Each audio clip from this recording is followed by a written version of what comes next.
ঈদের দিন দুপুরবেলা কোথাও যাওয়ার ইচ্ছা ছিল না। আমার ওয়াইফ আমাকে ডাকলো, বলে চলো না কোথাও একটা জায়গাতে ঘুরে আসি। আমি বললাম ঠিক আছে চলো, রেডি হয়ে নাও। বলে ঝটপট করে রেডি হয়ে বেরিয়ে গেলাম। বেরিয়ে যাওয়ার প্রোগ্রামটা কোথায় ছিল তোমাদেরকে শোনাই। মানে আমাদের এখানে কাছাকাছি সবথেকে বলতে গেলে রায়দিঘি আর ডায়মন্ডটা, রায়দিঘি আমার ওয়াইফ কোনোদিন যায়নি। তাই বলি চলো রায়দিঘি দিঘির পাড়েতে ঘুরে আসি। বলে এই উদ্দেশ্য করে বেরিয়েছি। বেরিয়ে অনেকটা জার্নি করার পরে অবশেষে চলে এলাম রায়দিঘি। তোমার গুন্ডাকে কেমন লাগছে সবাই একটু কমেন্টে বলবে।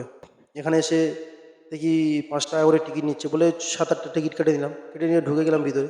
প্রচণ্ড ভিড় হয়েছিলাম। এত ভিড় হয়েছিল যেন এখানে যেন বড় কিছু আছে, কিন্তু এখানে সত্যি দেখার মতন কিছু নেই। জাস্ট বড় একটা লম্বা চওড়া পুকুর আছে, আর চারদিকে হলগম্বি চাষ হয়েছে। তাই এখানে ঘুরছি, সব যে যার মতন ভিডিও করছে, কেউ হচ্ছে কি ফটোশ্যুট করছে। তাই আমরা আমাদের মতন ঘুরছি পুরো ফ্যামিলি নিয়ে। দেখো আমার গুন্ডাটা তো তোমাদের দেখতে, এটা আমার ফ্যামিলি পুরো। আমার পাশে এটা পুরো আমার ফ্যামিলি, ঠিক আছে? এই ফ্যামিলিকে নিয়ে ঘুরছি।